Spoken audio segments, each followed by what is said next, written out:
कि SSC CGL का exam date out हो चुका है।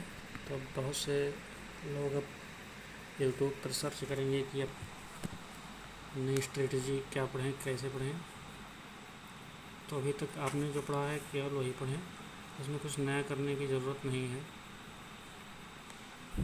जैसे फर्स्ट है इंग्लिश का।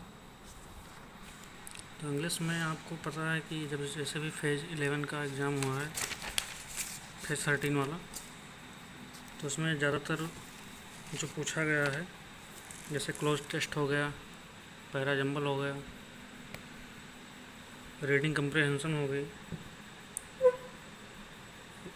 मिसलेनियस और PQRS वाला, ये सब ज़्यादा आ रहा है, तो इन पर ध्यान देने की ज़रूरत है। बाकी एंटोनिम्स, सिनोनिम्स और वन वर्ड इडियम तो मान लीजिए हो ही जाएगा। अगर जीएस की बात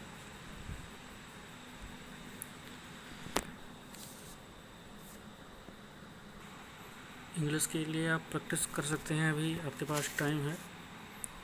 इसमें आप ज़्यादा प्रैक्टिस कीजिए cloze test, para jumble, PQRS और सेंटेंस इम्प्रूवमेंट, रीडिंग कंप्रहेंशन की। बाकी और सब चीज़ें आसानी से हो जाएंगी अगर आपने पहले से पढ़ा है तो।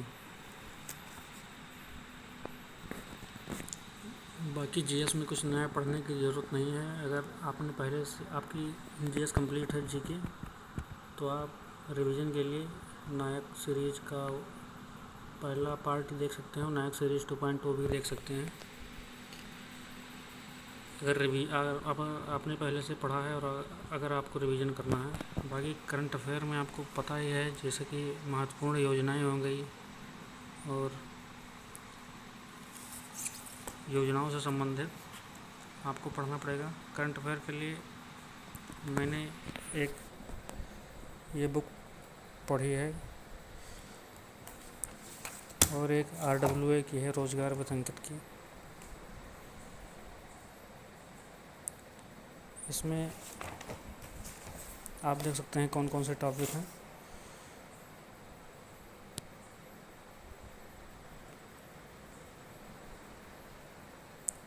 इसमें ज़्यादातर जो इम्पोर्टेंट टॉपिक हैं वो है प्रमुख सूचकांक हो गया, जैसे कि रिपोर्ट हो गया, बजट हो गया, और राष्ट्रीय योजना और राज्य की योजना, केंद्र सरकार की योजना, और सबसे महत्वपूर्ण जो है आर्टिकल से संबंधित आर्टिकल हो गया।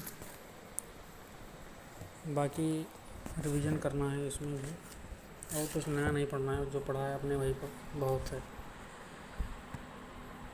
मैथ के लिए तो आप देख ही सकते हैं, जैसे अभी रिसेंट में न्यू टॉपिक ऐड हुए हैं जो एसएससी पूछ रहा है एडिक्विटी पैटर्न पे। जैसे नंबर सिस्टम हो गया, मोंटी हॉल हो गया जो नया है। बाकी क्वार्टाइल, परसेंटाइल, स्क्यूनर, स्कार, पियर्सन कोफिशिएंट, डिसाइल भी, बाइनरी भी पूछ रहा है, स्टैटिस्टिक्स में भी पूछ रहा है। तो ये सब अगर आप रिवीजन करना चाहते हैं तो ये सब आप दे सकते हैं। आपको भी पता है, गगन प्रताप सर ने ये सब करा दिया है। बाकी अब ज़्यादा से ज़्यादा मॉक टेस्ट दीजिए और उसका रिव्यू भी कीजिए। बहुत से लोग होते हैं मॉक टेस्ट दे देते हैं लेकिन उसका रिव्यू नहीं करते। रिव्यू करना बहुत ज़रूरी है, उससे अपनी गलतियों का भी पता चलता है। तो बाकी अभी 7 दिन है, 7 दिन में बहुत कुछ हो सकता है। आप अब रिवीजन ही करिए, जो पढ़ा है उतना ही पढ़िए, कोई नया चीज़ ना पढ़िए। बाकी देखते हैं क्या होता है। और जीएस में ज़्यादा करंट, स्टैटिक ये इम्पोर्टेंट हैं। आर्टिकल भी और जो योजनाएं हैं उनसे संबंधित बहुत से क्वेश्चन आए थे अभी, जो एसएससी का हाल में ही एग्ज़ाम हुआ था। तो इस पर आपको ध्यान देने की ज़रूरत है। बाकी इंग्लिश भी हो जाएगा आपका, रीजनिंग तो हो ही जाएगा, ये तो सबका हो जाता है। बाकी मैथ में थोड़ा क्वेश्चन पूछा है अभी जो एसएससी के लेटेस्ट एग्ज़ाम में। हालांकि 6-7 क्वेश्चन जो हैं फंसाने वाले हैं, बाकी इजी है। अब देखते हैं कि वही पुराना क्वेश्चन पूछेगा या नया पूछेगा जो एडिक्विटी पूछ रहा है। बाकी अब एग्ज़ाम होगा तभी पता चलेगा। ओके, ठीक है, फिर पढ़ते रहिए। धन्यवाद।